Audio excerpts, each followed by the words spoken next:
سلطان جس سے یورپ کانپتا تھا، پورے عبدالحمید کی زندگی میں ایک ٹکڑا بیت المقدس کے ارد گرد مانگنے کے لیے یہودیوں کی ناک رگڑ گئی، اس خلیفہ اسلام نے 1 انچ زمین بھی ان کو نہیں دی تھی۔ آپ کو پتا ہے اس کی زندگی میں کتنے منصوبے بنائے گئے تھے انہیں قتل کرنے کے، ان کو ختم کرنے کے، خلافت عثمانیہ کو توڑنے کے لیے مشرق و مغرب ایک ہو گئے۔ لیکن جانتے ہو وہ رعب و دبدبہ ایسا تھا عبدالحمید کا، ایسا تھا، فرانس نے ایک مرتبہ حضور کی گستاخی پر مبنی فلم ریلیز کرنے کا منصوبہ بنایا، ایک فلم بنانا تھا۔ جیسے ہی سلطان عبدالحمید کو یہ خبر ملی، پیغام صرف اتنا بھیجا کہ اے فرانس کے لوگوں باز آ جاؤ، نبی پاک سے ہمارا ایسا روح کا رشتہ ہے، ایسا ایمان کا رشتہ ہے کہ ہم میں سے کوئی مسلمان اس چیز کو برداشت نہیں کرے گا۔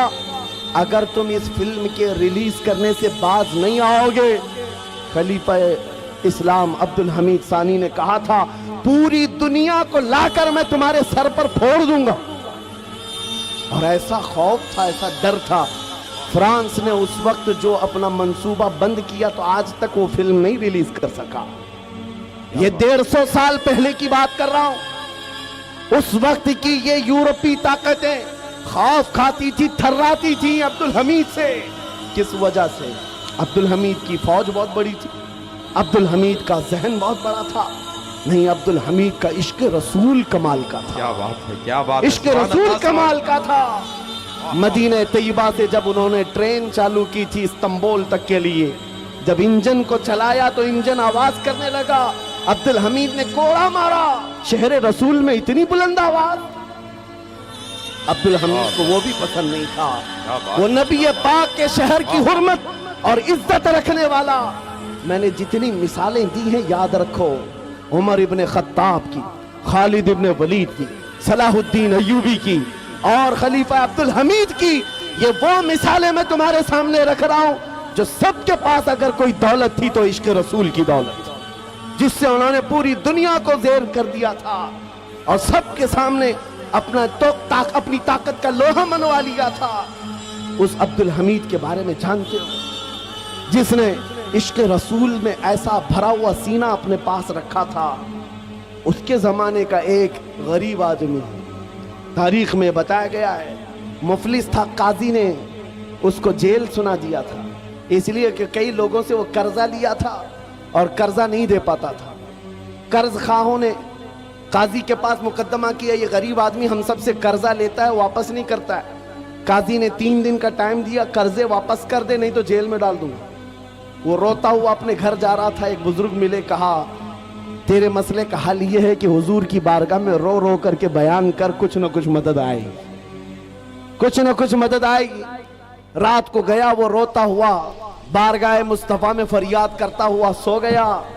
میرے عزیزو بات سچی ہے، جب دل ٹوٹتا ہے تو مدینے کا تاجدار آتا ہے۔ خواب میں میرے آقا تشریف لائے، پوچھا کیا مسئلہ ہے؟ اس غریب نے کہا آقا آپ کو حال معلوم ہے، میں غریب ہوں، میرے بچے ہیں، میری بیوی ہے، ٹوٹ گیا ہوں، قرضہ لے لے کر کے گھر چلا رہا تھا، اب تو مجھے قاضی کی دھمکی آ گئی، 3 دن کے اندر ادا نہیں کیا تو جیل چلا جاؤں گا۔ اس غریب کو میرے آقا صلی اللہ علیہ وسلم نے خواب میں بیان کیا کہ جا کل اٹھنے کے بعد بادشاہ کے دربار میں چلا جا، جو سلطان ہے اس کے دربار میں جا کر اس سے کہہ کہ تجھے جتنی ضرورت ہے وہ لے لے۔ اس غریب نے کہا سلطان تک ہماری پہنچ کہاں ہے، کیسے جاؤں گا، اور اگر جا کر کہہ بھی دوں کہ آپ نے بھیجا ہے وہ کیسے یقین کرے گا؟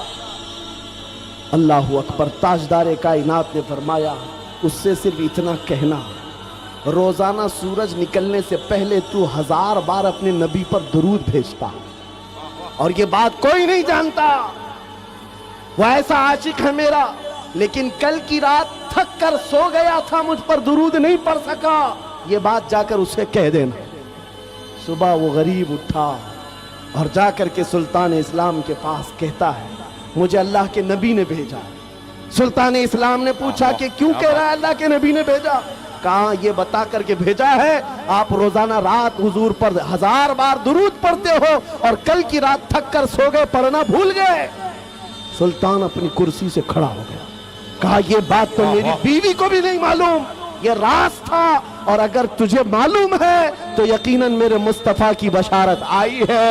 آج تو میرے وارے نیارے ہیں، خزانے سب کھلے ہیں، جتنا مال چاہے لے جا، اس لیے کہ یقین وہ آ گیا ہے، ہم یہاں سے پکارے وہ وہاں سے سنے۔ مصطفیٰ کی سماعت پہ لاکھوں سلام۔ وہ نبی جو سنتے ہیں، سن کر کے فریاد کو پہنچتے ہیں۔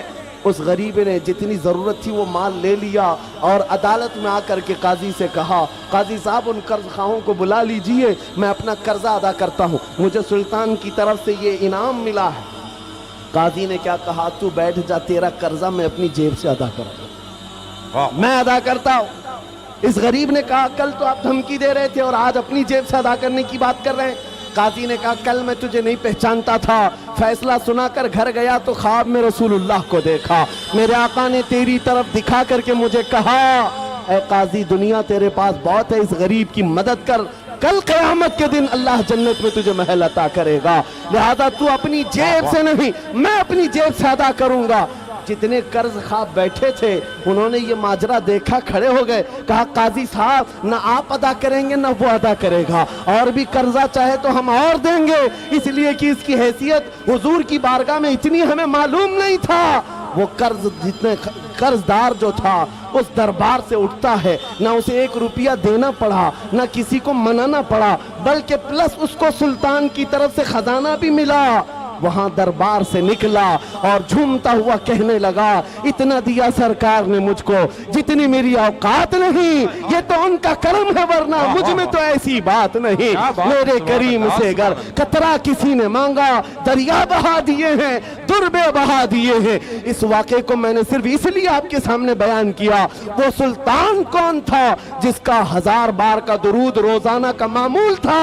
وہ خلیفہ عبدالحمید ثانی تھا، جس کا رعب و دبدبہ ایسا تھا کہ آج کے دور کے 50 ملکوں پر وہ تنہا حکومت کرتا تھا۔